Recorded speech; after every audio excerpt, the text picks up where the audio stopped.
cock rock.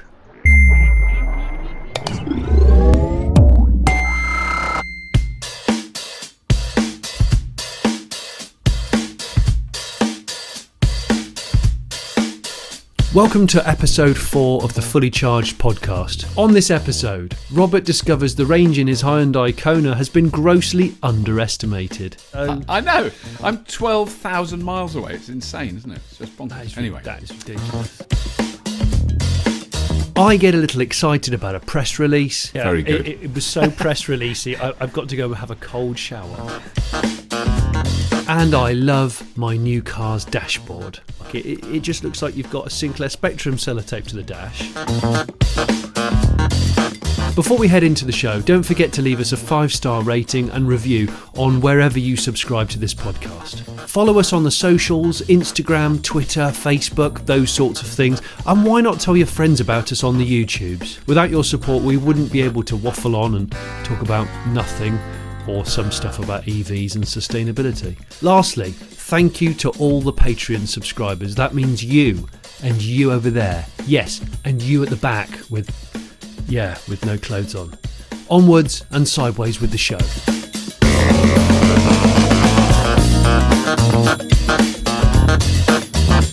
Hello and welcome to the Fully Charged Show podcast, episode 4. Very exciting. My name is Robert Llewellyn. My name is Johnny Smith. Welcome to the oral Fully Charged. It's exciting.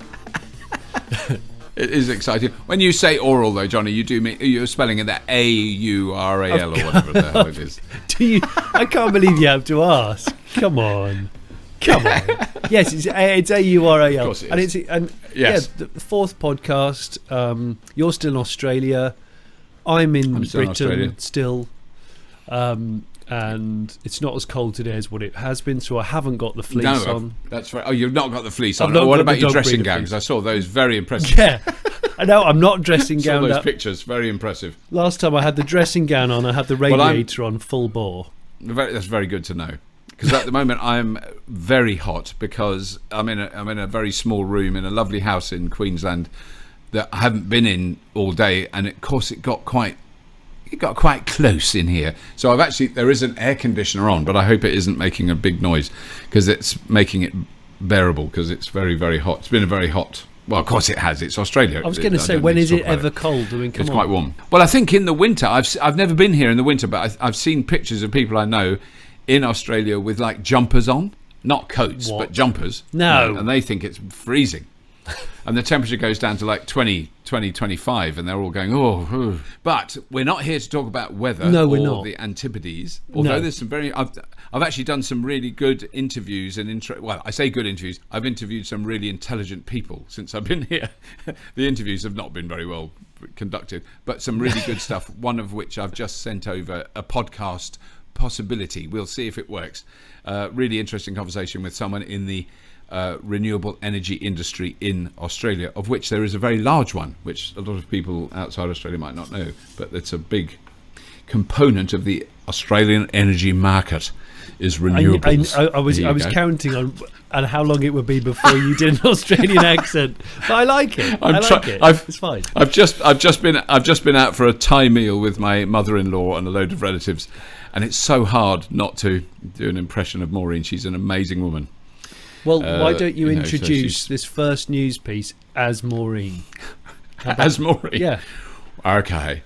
All right, now, Johnny, I wanted to tell you about Volkswagen, who are producing an £18,000 electric crossover car, which is going to come out next year. Truth. Oh, no, I lied.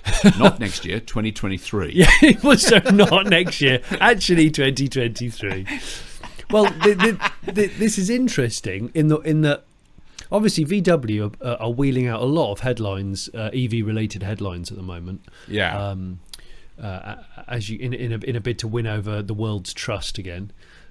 Yes. And bury the hatchet with the diesel situation. But this is cool because launch a mass market affordable electric car that should cost under £18,000 sterling, according to the firm's bosses. Now, said to be part of a modern day people's car project. Obviously that it immediately rings alarm bells as the Beetle to me, but I'm pretty sure it won't be. No. It'll be, a non-Beetle looking car. I don't think they're kind of recreating the original Beetle. No. So sort of a compact crossover utility vehicle. I don't actually even know what that... Well, you'll know what that means. What's a compact crossover utility vehicle? Because I thought it was a pickup truck, but it isn't.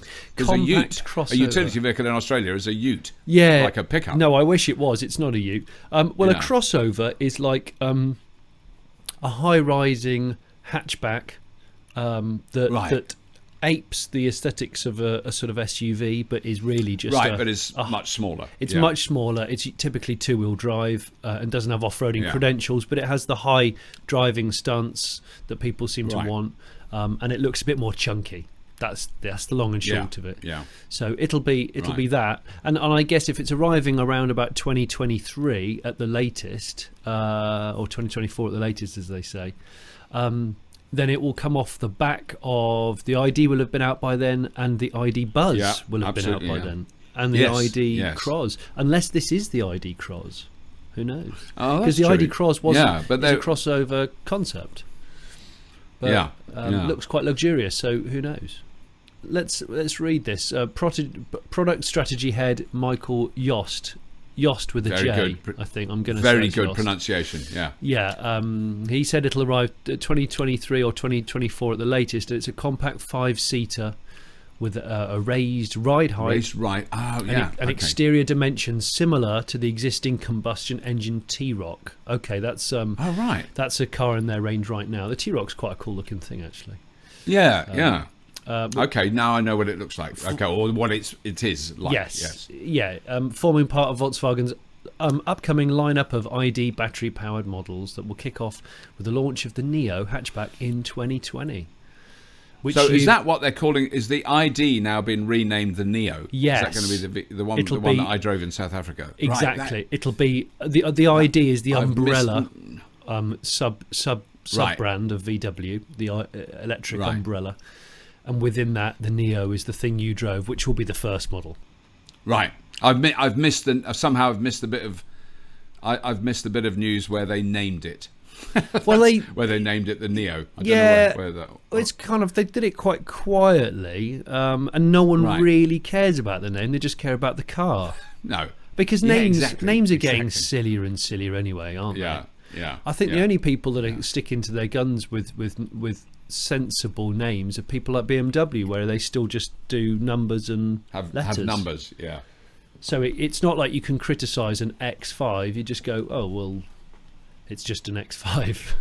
Yeah. So it's not a Kona or a which might in some languages be rude, and it's not an e-tron, which in French, as we know, means and stuff like that. Still, I love the fact that the mainstream non-car media only just picked up on this about 3 or 4 days ago. That the e-tron, yes, it does mean French for poo. Yeah. But I love that. But I mean, because that was the other thing that I was thinking about the other day when I remembered my dad with his Ford Cortina, followed by a Ford Corsair, which were all names of Spanish towns. Absolutely. But they've obviously run out of Spanish towns, so they because I don't know that the Ford Torremolinos would do that well. I love you had the Granada, and then and then Seat came along, and they had things like the Malaga. Yes, they did. Of course, the Malaga. Yeah. Forgot about that. The Malaga. There's a few others. Ibiza, of course, Ibiza, the White Island. Well, we all listening to uplifting tunes, and try not to soil the main town too much with Brits abroad. Yeah, I've never been to Ibiza. I'm just going to put it out there. I've never been to Ibiza. I don't know if I want to go. I've been toying with it. No, I don't think. No, I don't think, because I went to test the Renault. Oh God, it's so annoying when you can't remember the name. I had it in the Twizy. Twizy. I did the first test drive on Ibiza, and it's a beautiful island.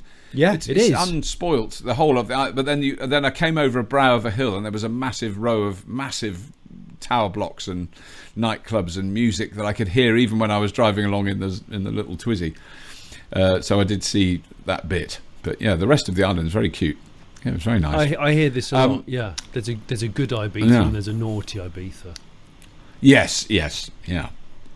But the next story I thought was really interesting because we just put that episode out about vehicle to grid charging, and and at the moment all the chargers are the only way you can use vehicle to grid at present is using CHAdeMO. I totally forgot about this. I totally forgot that CHAdeMO was the only way to do it. Yeah, you can only do it like that at the moment, and so there's all these weird boards and kind of organisations around the world. The Charin, I've never heard of these before. The Charin Initiative, formed to develop and establish CCS as a fast charging standard, has published 2 new papers. So basically, they're working on a roadmap for how they will develop CCS to be V2G capable, but it's going to take quite a long time. I was surprised at that. So, and there's certain terms now, because I thought I'm so cool, I know what V2G is, V2G, vehicle to grid, but then there's what we've got now is level 1 V1G controlled charging, which I understand that. So that's when we use the FastNed chargers, you plug it in, the charger recognises the car, it recognises the amount it can put in. It's got that much intelligence in it. Oh, so it knows all of the specs of the car that's being plugged in. It knows its capability. It will know what. Okay. Exactly, and it'll know how much it can give to. So that, like, the 175 kilowatt charger won't give 175 kilowatts to a car that can't take it. It can understand that. So there's obviously communication there. But then, so that's control charging. But then level 2 is V1G/H cooperative charging. Well, I don't know what that is.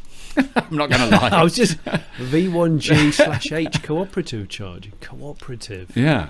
Right. Okay. So I don't know what that would mean. So that comes out next year, and then until 2025 there will be V2H bidirectional charging, which I've guessed is that vehicle to house. I'm sure it isn't, but that's one possibility. No, that I think. V2H vehicle to house makes sense, and if it's bi-directional, obviously the house can put it into the vehicle and the vehicle can put it into the house if you so wish. Yeah, it kind of makes sense that, but then I don't know. So maybe that is easier to do, because I would think that one of the problems is to feed the electricity into the grid in general is more complicated. To run a house from it, if the house is isolated from the grid in some way, or the power that's coming from the car is isolated from the grid. There's a lot of technology that we need to do some episodes about. Well, I was going to say, I'm going to be honest.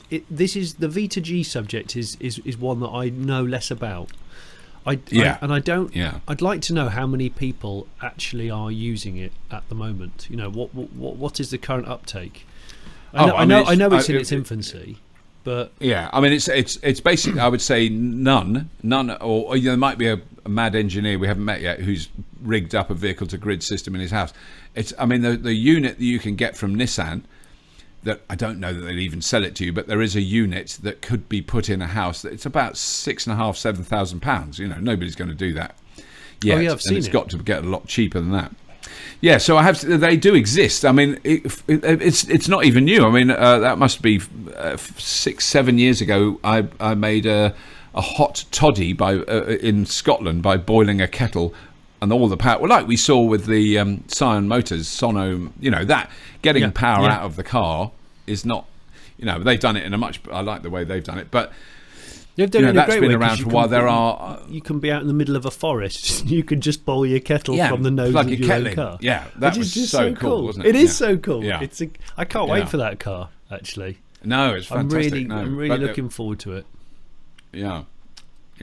But I think the thing is that CHAdeMO has always been able to do that. It's always been bi-directional. So, like at the Nissan headquarters in the UK, there's dozens of vehicle to grid chargers that help run the office. I've seen it in Tokyo. Was that in Tokyo? Yeah, in Tokyo, where there was a whole office that was running from 20-30 Nissan Leafs that were plugged into it. Oh, really? And at the end of so on a business level, I think it's been installed around the world here and there. And that the whole idea with that one, when they explained that to me, was that everyone who's got those cars, they guarantee that they've got enough range to get them home. at the end of the day. So they're not draining the whole battery. They're taking a kilowatt hour here, putting another one in, taking a half a kilowatt hour out. It's fluctuating all the time. Okay, clever management. But those were clever management. But the actual boxes that they were plugged into were big. It wasn't like a little thing on the wall. It was a huge box the size of a rapid charger. So it's still quite big, chunky technology. Yeah. So I think it's going to be a while before that shrinks down to a little box on the wall that you plug your car into. I think but that's presumably what this. But it's just quite interesting that CCS, which I've always heard, you can't do vehicle to grid with CCS, and yet there's more and more cars coming out with CCS that it kind of makes sense to do it. Absolutely. I love this bit about for those not versed with the different charging standards. Europe, North America, and some other countries, CCS has been taken on as fast charging standard. Japan relies on CHAdeMO, and China has its own GB/T standard. Never even heard of that. No. And of course, Tesla has its own completely different system. But China and Japan are currently looking into ultra fast charging at 900 kilowatts. Wow. That's insane. Under the working title of Chaeoli. Chaeoli. Or I don't know how you say it. Chaoji? Chaeoli. Oh, Chaoji. Maybe it's Chaoji. Yes, it will be Chaoji. Yeah. Just sounds like a foreign exchange student. But I love it. 900 kilowatts. I've got to say. 900 kilowatts. Can I throw something into the ring off the back of this story? Do you think that CHAdeMO will survive because of the rise of CCS? It's so hard to know, isn't it? Yeah. I mean, what's your off the record thought / on the record? I would say that.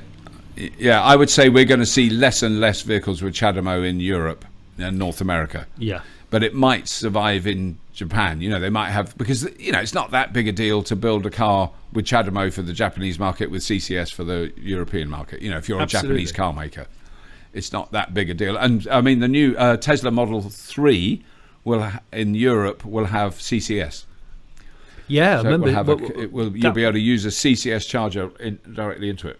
I love that. Well, the more compatibility and interchangeability everything has, the better, because it's just like the whole multiple options of public rapid charging. The easier it is to kind of embrace all of it, the better. Yeah. Imagine if you go up to a public, rapid charger at the motorway, and there's one wire and one plug, and that's the one that fits your car, and you don't have to go. Which one is it? Exactly. Like the first time you use it. Yeah. Oh, it'll be. I get a little kick out of it when it all just works really quickly and efficiently. Yes. Yeah. Do you? Yeah. And you've been doing it longer than me. It's such a relief. Yeah. I've tried it many times when it hasn't worked and it's raining. It's really depressing. So that's a hard thing I always want to remind people who are sort of using electric cars now that even when the Ecotricity rapid charger doesn't work on the M5, it's still more likely to work than it was 10 years ago, believe me, when there wasn't anything, Absolutely. Or 8 years ago even. I mean, it has got better. Yeah. Brilliant. I think we've covered this next story in the past in the sense that we know that Toyota are, they have been the kind of weirdly the laggards in battery electric vehicles, because they've done hybrids very successfully and hydrogen. I'm not going to say whether it's successful or not, but they're making hydrogen fuel cell cars. Yeah. That's that thing I noticed. Someone reported the other day. I saw that a Toyota Mirai, which you think hydrogen fuel cell car, small battery, all that kit. It's heavier than a Tesla Model 3 with a 80 kilowatt hour battery in. Is it really? I didn't realise it would be that heavy. Yeah, and it's a slightly smaller car, so they are really heavy. That's something I didn't know about. Well, I suspect somehow you think because it's hydrogen, it's going to be lighter. Yeah, maybe, but maybe it's the safety, you see, because obviously hydrogen has to be harnessed in an extremely safe tank and in a chassis that will protect it as well, presumably. So maybe it has to be quite chunky. So you imagine the gas bottle that it lives in has to be multi-layered, extremely high pressure. So that could be heavy in itself. I haven't seen a Mirai for frigging ages. I've only ever seen. I've driven one once. I've seen a taxi one in London. and I might have seen. Oh right! Oh, I've never. I don't think I've ever seen one in the wild. I mean, I saw one when it was a lovely car to drive. I wouldn't criticise the vehicle. Yeah. And it, goes a long way as long as you've got somewhere to fill it. Yeah. Which I get a lot of criticism on the Twitters and on comments about. And I'm not, people go, you hate hydrogen. I don't hate hydrogen. I think it's got an amazing future. I think I'm healthily sceptical in an optimistic way about hydrogen fuel cell passenger cars. I think it might not be the right technology for them. But I'm very, very happy to be proved wrong. Well, I think you, like me, suggest that hydrogen is the better option for HGVs. Long-range HGVs, which have a huge capacity. And then they can have specialist hydrogen fueling stations for HGVs. Exactly. In buses, big buses and diggers and things like that. Absolutely. Yeah, no, absolutely. Where packaging is not so much of a problem. And of course, we know that electric lorries are incoming. In fact, I'm going to drive an electric lorry this year at some point, maybe 2. Yeah. The long distanceness of a full EV lorry is to be debated. Toyota going electric is good, and this is this is the joint venture that they've joint venture with Panasonic. Yeah.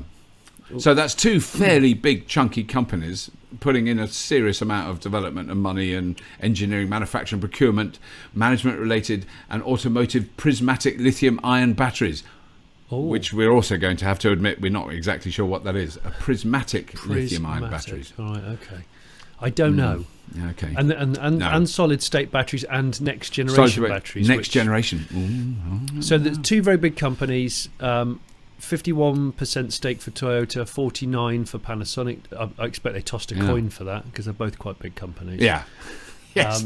And the press release says, in addition to changing consumer needs for the automobile, as evidenced by shifts towards connected vehicles, autonomous driving and car sharing services, today's automotive world is also being called on by society to help find solutions to issues such as those related to global warming, resources and energy. Batteries are the most important element as vehicle electrification accelerates towards the solving of such environmental issues. And there we go. That is a proper press release. Yeah, very good. It was so press releasey. I've got to go have a cold shower after that. / flannel wash. Yeah. You presented, we both need a stand-up flannel wash after that. But that was very beautifully presented, Johnny. Thank you very much for that. I mean, there's more. If you want to talk more about what the Panasonic Senior Managing Executive Officer says, it's entirely up to you, Robert. But we have a quote. I don't know that. I'm not sure that we need. I mean, it's basically they are. It's very obviously they're shifting their manufacturing base towards electric vehicles. And batteries, which is what I think that's why it's news. It's because they have kind of hesitated and held back from that, and I think we will be seeing, battery electric Toyotas in the next 5 years. I want full BEV Toyotas, and also with the And I also want plug-in hybrid Toyotas with a significantly evolved range for EV only. Yes, that's what I want to see. Yes, and that's what I would suggest. Would be their next move. Yeah, exactly. A plug-in hybrid Prius with 100-mile electric range, and then you can drive to Scotland or where I am to Brisbane or Sydney. Where you can do that if you want to do a long drive in that. But your overall annual petrol consumption would drop through the floor to a few gallons a year, wouldn't it? Which would be amazing. And that's what they should be like. Hybrids should be like that. Plug-in hybrids should. That'd be amazing. Yeah. That'd be cool. No, you can only hope that's what they're doing. I mean, we'll have to see what that's, because I've just come back here in I Ubered it. I know there's lots of ethical concerns about Ubers, but I was in a Prius, lovely Indian driver. He was obsessed. All he wanted to talk about was electric cars. Did he? He wants an electric. No. He said he asked what I did, and I always hesitate to say, I don't know. I make sort of telly programs. I mumble in the back. No, I'm telling you. So. And then like an embarrassed teenager. Yeah, it was. I was like a sulking teenager in the back, but he was lovely, very nice guy. But he was in a Prius, and he loves his Prius, and he saves so much money. He used to have a Holden, Australian car, as a taxi. I think it was a something. No. I can't remember what it was called. Wasn't a Holden, a Ford Falcon or a Holden Commodore. They're always... Yeah. It was a V8, a supercharged V8 Ute. It was a Holden Maloo. It was a Maloo with a supercharger out of the bonnet, and of course he wore chainmail and mismatching leatherwear. But we don't like to talk about it too much. No. But yeah, but when you think of the impact that the Prius had on taxis around the world, I mean, it's phenomenal. It's unbelievable. I think it's something like 14 million Priuses on the road now. It's extraordinary around the world. I think that's the thing. It's been a quiet revolution for Toyota, but as we said probably in the previous podcast, it's like now's the time. Yeah, we probably said it too often. Now's the time for Toyota to broaden its portfolio. Yeah. Yes, it needs to broaden its portfolio considerably. Make a longer range plug-in so all the people that have Priuses already will just go for the next gen hybrid, and also full EV, pure EV Toyotas. That are just as proven and just as capable of being punished as the Prius is. I think that's what you need. But no, they do build rock solid cars, definitely, don't they? I mean, there's no doubt. Yeah, they're very good. There is no doubt. Now, this next story is probably we're kind of jamming it in. I just thought it was interesting because of the sort of, in many ways, legitimate criticism of the battery revolution and the fact that mining the materials for batteries, it has an impact, you can't deny that, blah blah blah, all that stuff. But then it's very often, if I get a tweet with "it's all well and good with you and your fancy electric cars, but what about the batteries?" I now reply, well, you've just used a battery to communicate that to me. The one in your phone, of which there are several billion on the planet, and that is a lot of battery and a lot of materials that goes into them, and we don't keep them that long, and we chuck them away. They're kind of semi-disposable products, aren't they? Which is really bad. But this was the built-in obsolescence of phones. We are noticing it more and more, aren't we? Yeah, you have a 2-year contract because they know your phone's built to last 2 years. Yeah, but actually they're not. That's what this article is about. They can last 10 easily, and it was particularly if you can have. I mean, this is the real crux of it: is if you build a wretched phone that's all sealed up. I don't know what particular manufacturer would do that, but let's just pick one out of the hat in California, Apple, and you can't replace the battery, or you have to take it in to be replaced. That is really annoying, because that's the thing I've really understood. It took me a while to understand that the difference between a phone battery and a battery in a car is enormous, because a phone battery, when you charge it to 100%, it's at 100% because it's so small and light, and when it says it's empty and you can't use the phone, it's empty, which really stresses the battery chemistry and the materials in the battery, which is why they only last a couple of years, the batteries, but the phones will last for a long time. So you want to be able to replace the battery, which finally Apple have been doing for it's about 25 or 30 quid to have a new battery in an iPhone. The iPhone will last another 10 years. You could, and it's so annoying. I want a phone that I can replace the battery in. That clips in the back with a really cool new modern aluminium thing that slides in beautifully and clips in like phone designers can do, not a bit of plastic that keeps dropping off. Oh, so you want like a phone battery that can be replaced as like a digital camera battery, where you just open a trap door and flick a tab and out it comes. Exactly. Yeah, I mean that's. And so you can replace it, and you can keep the phone, because that's the thing, is that the phone technology, the screens, the internal electronics will outlast the battery by many years. Yeah, they will. So I mean, obviously, and the batteries are getting better. But this was an article in Fast Company about our smartphones killing the planet faster than anyone expected, which is classic clickbait rubbish headline. They're not actually killing the planet. They might be killing human beings, but the planet's fine. The planet will still be here long after we're gone. So. No, I think you're right. We all have a drawer at home with a load of dead phones in. Ours at home is called the drawer of doom, and it has things. It has lots of things in which you don't entirely know where they came from. Cables you can't quite identify, and there's a couple of phones that are limping along. One's a brilliant old Nokia, which it still fires up today. Yeah, and we haven't used it for about 12 years. I love that phone. I feel like that phone I'm going to end up using again. I don't know why. Well, I mean, they become more. I mean, quite a lot of kids now don't want a smartphone. They just want a phone they can send a quick text on and make phone calls. Yeah, and they don't want any of that other fancy stuff. And I mean, Chris Barry is the mate of mine who's got the best. He's got a rubbish old Nokia phone. He's had for it's going to be decades now. Yeah, and he just but he uses it. If I call Chris, I can. He probably has, but because you can easily replace the batteries in those. Yeah. Whether you can still get them now is probably another question. No, you can. He doesn't use it much, but if I can, you right? Yeah, you can. I bought my mum one. That. Yeah, right. It's just Amazon or eBay. You just get the serial number off the back, and they're a generic cell shared with other. Right. Other products. I mean, that's the great thing about it. I think if we can reuse our iPhones or other generic smartphones, I think more and more that would be great. I mean, I try and hang on to mine for as long as I possibly can. I sort of nurse my phone a bit. Yeah, I've got much better at the moment. Yeah. Because that was the thing. Apple has publicly disclosed that building an iPhone 7 Plus creates roughly 10% more CO2 than building the iPhone 6S. But an iPhone 7 standard creates roughly 10% less than a 6S. That's fairly confusing to follow. So, because I had a 6... I've got a 6 SE. I never had a 7. Right now. I'm staring at it. Have you?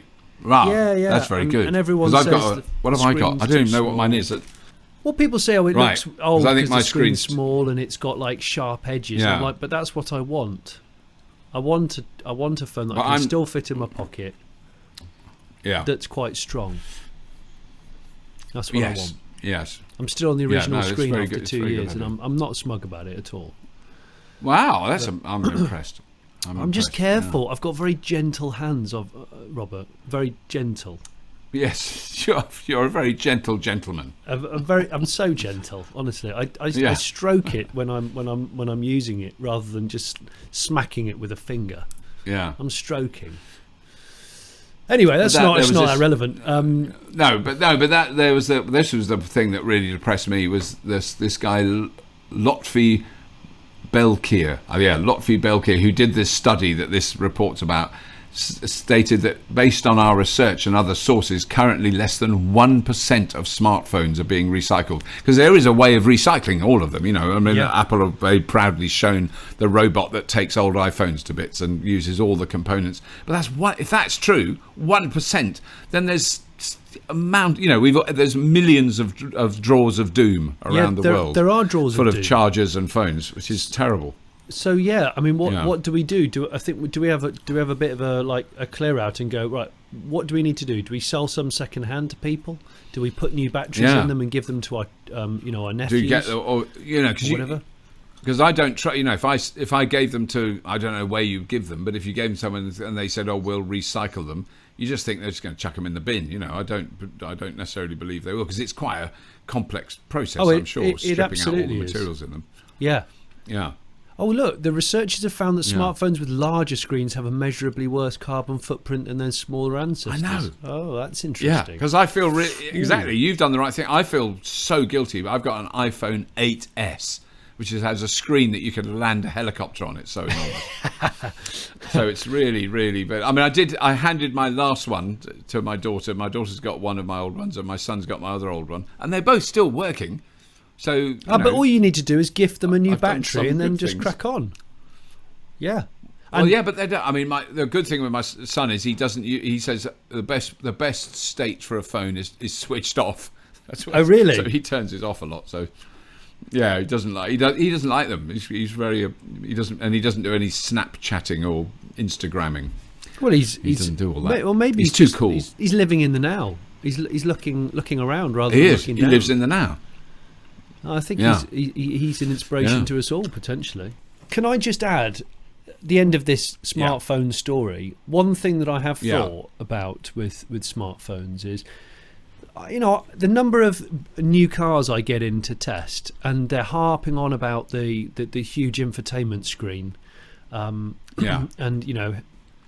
touchscreen functions, yada yada yada, and I just keep saying to them for the last couple of months, if you want to future-proof your car, don't supply it with any kind of sat-nav. Nothing. No. Just have Apple CarPlay and Android Auto. and have a screen that and have a couple of input jacks, USBs and that kind of stuff, and that single-handedly means that all you're doing is relying on phone companies to upgrade their phones, and people will typically buy a new phone every 2, 3, 4 years, and therefore we're not wasting our time, because the R&D of a car is like 3 years, 4 years.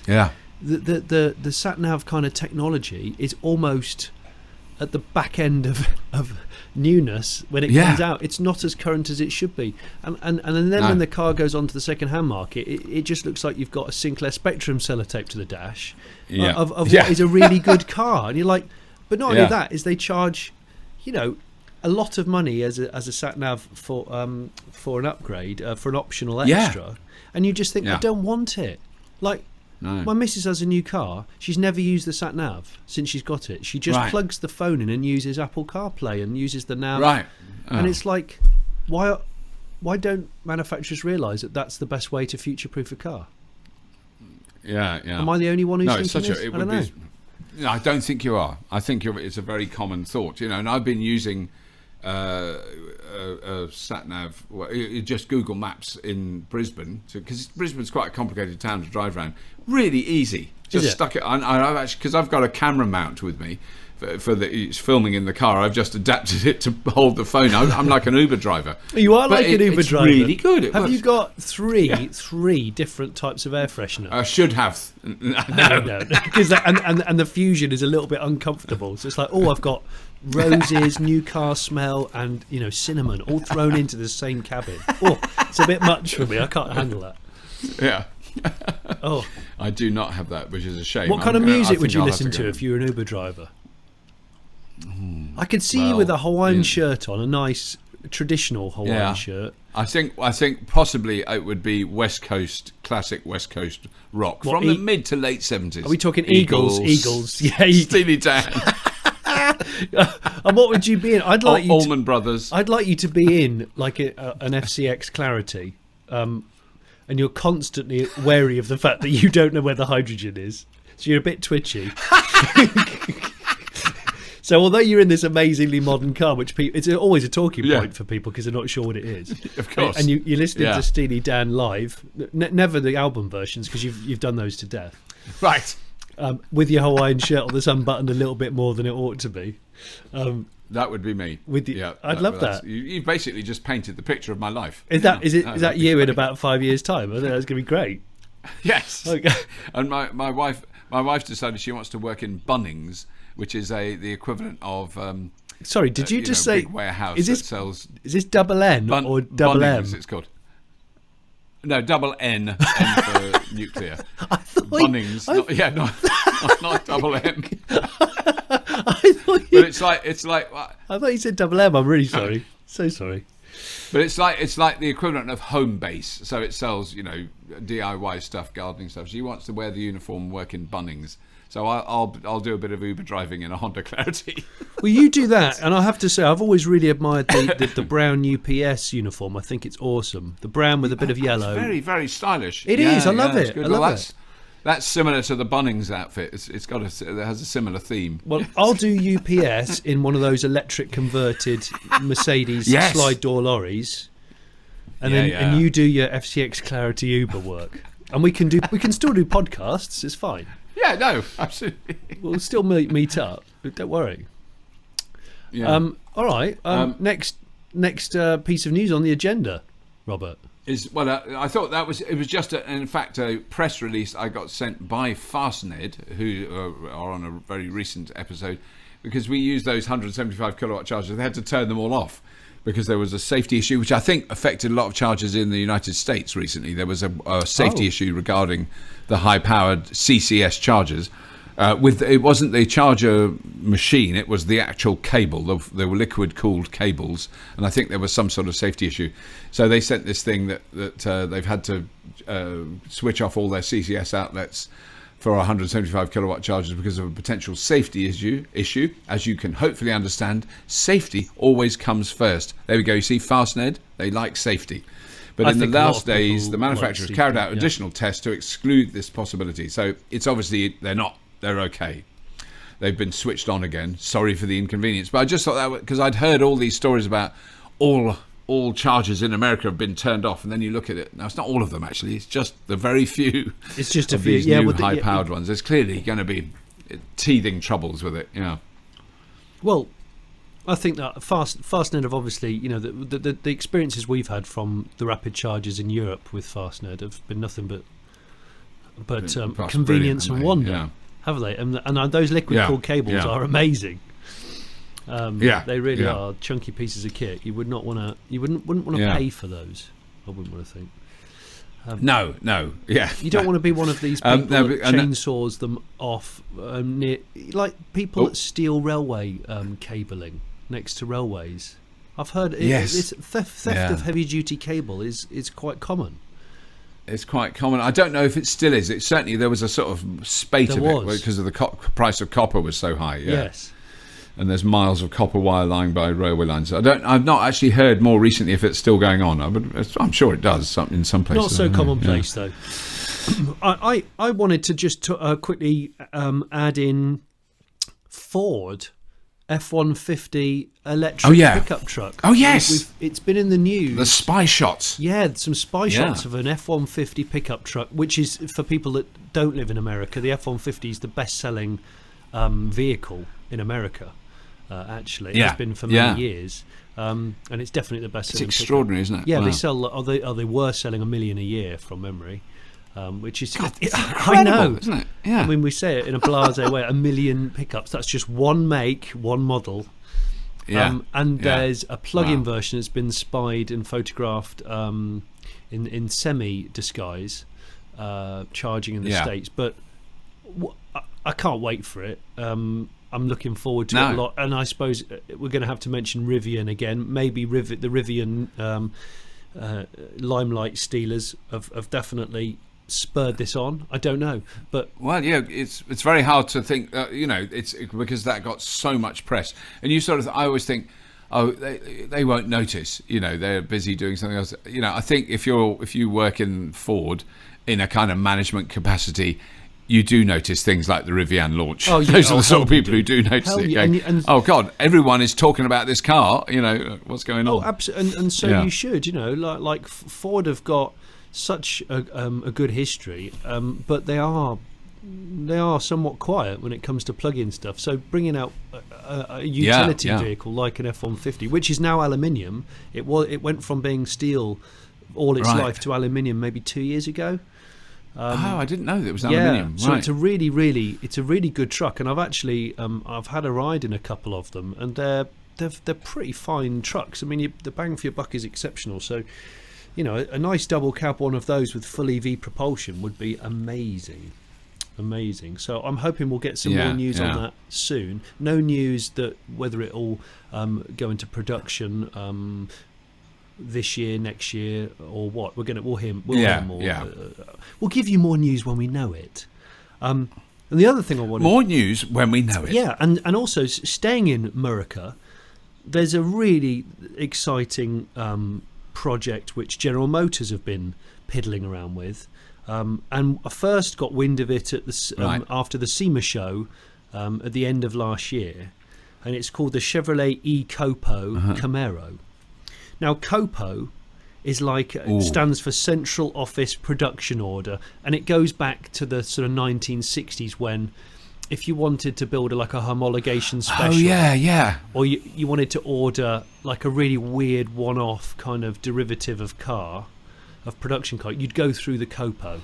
So you'd say, I want the base model body shell with the most expensive engine, with the manual gearbox, with the drag racing suspension, and you'd get it through as a road car as a special order. And COPO still exists. Yes, yeah. And Chevrolet have brought out this COPO Camaro. So it's an e-Copo, it's electric, based upon the newest 2019 Camaro muscle car. They are going into the realms of EV muscle. Now, the thing's awesome. It's 720 horse, 630 pounds-feet. Wow. It's 800 volts. But what interests me is they are developing this system with a view to selling it as their kind of next generation crate engine, if you will. Because the thing about General Motors is they make a lot of money from selling aftermarket V8s and performance parts. In fact, they might make more profit on that than cars right now. So instead of selling you a small block Chevy V8 or an LS Corvette motor, these guys, the director of performance parts at General Motors is called Russ O'Bleans. There's an awesome video which I can put the link into this podcast description, where he's talking you round the car. And really enthusiastic about it. You know, he's an engine man for the last 25 years at General Motors, a performance engine man, and he's saying, I've never seen such potential. And we've built this 800-volt system with 4 200-volt modules, and the idea is that you will hopefully be able to buy a derivative of this with however many modules you want to retrofit in any Chevrolet V8'd car, and it bolts up to your transmission, your auto transmission. So he's what he's saying in effect is that his General Motors are gunning for the hands-on hot rodder, and this could be this is their first foray into the new generation of EV hot rodding. Wow! As someone and the car's been seen wheeling on the strip doing early 10-second quarter miles. It's a big car. Wow! Yeah, and it's running dual Borg Warner motors. Under the bonnet, it's all pretty and polished and attractive. But yeah, for me, it's done a 10.14 at 130 miles an hour, and apparently that was running at 80% power. So on the one hand, I am cheering that this could be quite groundbreaking for modified EV performance. Yeah, breaking even more into the mainstream. And on the other hand, I'm a bit sad because I feel like the flux capacitor might have its world record stolen imminently. Because I feel like General Motors might have a little bit more of a budget than I had when I set the world record in 2016. They will have a slightly bigger budget. But what is your record time? Was it sub 10? Yeah, 9.86 seconds. Right. Over the quarter. They reckon that this car is capable of mid-9s, and I should think it will enter into the mid-9s if it's doing almost a 10 dead at 80%.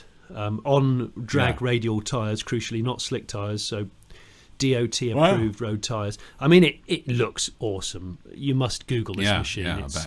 Oh, I've got to see it. I want to see it. It's for me, it's just bloody marvellous. And I sincerely hope that General Motors follow it through with something that customers can buy. They're just saying at the moment that the next step is that we're making it a safe, easy package for customers to be able to fit themselves. GM needs to manage the safety element. We're used to knowing that gasoline engines are dangerous and gasoline is dangerous, but people are still unaware of the invisible dangers of electricity. So what they're trying to do is make sure that this could be a plug and play option for the everyman, and and being really enthusiastic about hopefully kind of EV muscle, EV hot rodding. So I'm all for that, damn it. And off the back of that dream I had about my Impala, I'm wondering whether or not this could be what I could fit. I just wanted to end on like something really exciting and that's looking bright for the future of aftermarket EV, as well as kind of like off the shelf brand new cars. Yes, exactly. I mean, I think that's something that there's a lot of people over here talking about. How can we convert cars, and someone should come up with a business that converts existing vehicles to, particularly if a manufacturer does it, all the complexities that Richard at Classic Electric Cars talks about, using cars that have airbags and a lot of electronic controls, and how complicated that is. But if the manufacturer builds a unit that can slot in the existing frame and into the existing electronics, then it becomes a whole different ball game, doesn't it? I mean, it does make a lot of sense. You imagine if Nissan did a kind of simplified version of the Leaf drivetrain that you could buy on a crate. And you could it could be on a subframe that you could fit to a Micra that's 7 years old. Yeah. Or like my wife's Figaro or something. and suddenly you go that'll be a separate business for Nissan, in the same way that GM are saying, they know that their parts business is worth good money. Yes, yeah. But they're looking for what comes next. When people are bored of buying V8s and all of that stuff, what else are they going to look for? So I kind of applaud V8. I applaud GM for that. I think that there's so many people want to convert existing cars, retrofit piston cars with electrics, but there's not a single solution to it. No. And it's very rarely as cheap as they think it's going to be. No, but, exactly. Yeah. But we are definitely moving closer to that. Yeah, I just wanted to quickly mention that I'm living on a very quiet little side street in Brisbane, in Queensland, and I've seen a couple of Teslas. But what is so funny is every day someone drives past in a Nissan Leaf with all the windows open, with the loudest American cock rock. I don't know what else. Not American, Australian. It's very AC/DC. So there'll be. Well, that's what that's what my wife calls it. Yeah, classic Australian cock rock. So it's big thrashing guitars, big guns. But it's so weird. So there's I'll hear this rock music coming down the street, and I look out, and it's a Nissan Leaf, and there's a guy there tapping his steering wheel as he goes up, and he goes around the little roundabout at the end of the street. Zips up there. I can hear him like 2 blocks away. He's got it at maximum volume. There you go. Maybe he's got himself an aftermarket system on it, but it's because he knows his music sounds better without an engine on board. Yeah, he knows exactly. He doesn't have to. He knows, and it also warns people he's the drum coming. solo sounds better. Yeah, he knows the vocals will be clearer. Son's engine. He knows that that sort of slap bass part of the track which he likes particularly, that's even clearer. Son's engine, classic. Yeah. I'm not sure Cock Rock has much slap bass, but I just thought I'd put that in there. I'm sure it might put us into the wrong category of podcast. I shouldn't have called it that. We can beat that out. But yeah, what I want to do is like wave at him one time, get him to slow down and go, have you considered early 70s folk rock fusion? Because I think you could broaden your musical tastes. We're in danger of going through an entire podcast without mentioning Faraday Past. I was wondering whether it might get mentioned. We got. I've had two requests on Twitter today. One from someone in America, one from someone in England. For when am I going to get my Faraday Past T-shirt? So we will clearly have to produce some. I was going to say, ladies and gents, we need to add it to our merchandise e-shop, which I know is at the moment being revitalised. So we will brewing. We'll have to do a faux tour. I've seen some exciting designs. Yeah. Yes. Could we do a photo? There's a list of tour dates, and there's just there is, but I want them to all be. I want them to be they've all got to be towns akin to Stamford in Lincolnshire, Tewkesbury in Gloucestershire, Hereford. Yes. Well, couldn't they follow the ley lines? They'd have to. I don't want London and Manchester. They could follow ley lines. There's a lot of ley line mentioned. Trowbridge in Wiltshire. Folk. All I'm going to say on this podcast is, the next time I speak to you, I will have looked at, poked, and sat in the almost production finished Honda Urban EV. Oh my God! Boom! Yeah, boom! Big time! Yeah, that is exciting. That is very exciting. For me, that is boom. Yeah. No, I'm really looking forward to hearing more about that. That is a very exciting development. I mean, I think somehow those two are sticking with me. The VW, whatever it's called, I've forgotten. Not I was going to say Neo. ID Neo. ID Neo and the Honda Urban EV. Those two, for some reason, have really stuck with me as like, these are the ones we've got to keep an eye on, because they're kind of both, a real big leap, I think, for both those companies. And it's the potential lower cost and longer range of those. I was going to say it's it's affordability and style. Yeah. And mass production. Yes. Yeah. Yeah. Yeah. No, very exciting. It's exciting, Robert. Yeah. No, I'm really looking forward to hearing about that. Yeah. Very good. Very good. Okay, well, Johnny, I'm going to let you go. It's time to sign off, isn't it? We should sign off. We should say to the lovely listeners, thank you very much for listening, because it's been a joy to do, and I hope you'll listen to more of them. And what else should they do, Johnny? I don't know. They should watch YouTube. Oh, you should watch. Yeah, what? Can you watch the main show, the fully charged main show on YouTube? There's some very good episodes coming. I believe there's some news about that, Robert. Haven't we just passed a milestone of views? We have passed a milestone of views. We've just passed 50 million aggregated views, which does sound to me like quite a lot. Like if you won the lottery and you got 50 million quid, that's a lot of money, isn't it? Seriously, if I won 50 million sheets on the lottery, I would happily give you several million sheets. Happily. Well, I'd be very grateful for happily. that. In fact, I would, because it's like, well, what do you do with 50 million quid? There's not a great deal. I mean, I don't know what I would do. No. I just don't know. I mean, it's all relative as well. I would definitely set up Faraday Pass just for shits and giggles, I can tell you that. We would have a massive festival on ley lines in Wiltshire just for Faraday Pass. It would be a fabulous event. Yeah. But I mean, it was also powered by wind and solar. I do keep it in perspective of some of the very, very successful shows on YouTube who have like 50 million views a week. It's taken us nearly 9 years to get there, but still, I think we're very thrilled and very pleased that people are watching, and also the views count going up much faster than it ever did. It is getting. We are growing very rapidly, which is very good, and I do think it's partly the charm of the two main presenters that does have a lot of bearing on it, but I think it's the topic, which I'm really thrilled about. The topic is becoming more popular and more people are interested and all that stuff, which is really good. Well, yeah, I think so. And I think that it's just you just got to keep there's thankfully there's always something to talk about. Oh my God! There's always always something on the horizon, and there's always something in the now that's plug-in related or renewable energy related or efficient home related, and that's what we get our teeth stuck into. And we're on that. We're in a bit of a tsunami of it right now. I know, which is great. It is fantastic. Yeah. So, I mean, please do... So, thank you ever so much. Yeah, please do keep watching. Please do have a look at the little Patreon link, which will be under all the videos and all that stuff. Don't want to go on about that. And subscribe. Do subscribe to this.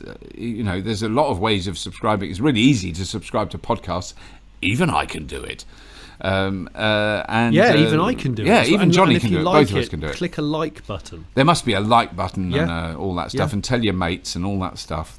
Because people seem to. I can understand it because I do listen to lots of podcasts and audiobooks. I do, and I do get it, and it is really nice for us. It's a different feeling, isn't it, that we can just waffle on. Well, I think if I'm going to be completely honest, it sort of ticks a box for me wanting to be a DJ at some point in my life. I never have. I've never done a radio show. Right. I quite like the idea of doing a late night driving show. Oh, Johnny Smith here. It's just a chance to play. It's just welcome to the 11 till 1 slot. I'm Johnny Smith. I'm just going to kick this off with Broken Wings by Mr. Mister. Off we go. You'd have to play some Toto around midnight. Oh, there's absolutely. It would almost be a regular fixture. It's coming up to midnight. We've almost run out of Toto songs to play. I'm just going to have to play another one. Bloody hell! Is it going to be Africa? I don't know. Let's just do this. But I do love the podcast, and if I was going to say, if anyone has suggestions as to what you want to hear on the podcast, if there's any regulars, if there's some stuff you want us to talk about on a regular basis that we aren't covering, that's please. True. Yeah, do let us know. Yeah, I'm sure you will. No, do let us know. Yeah. And as always, if you have been, yes, we got it wrong. We got it wrong again. We almost got it right. We all got it wrong. We're going to get it right. What he said, and thank you for listening.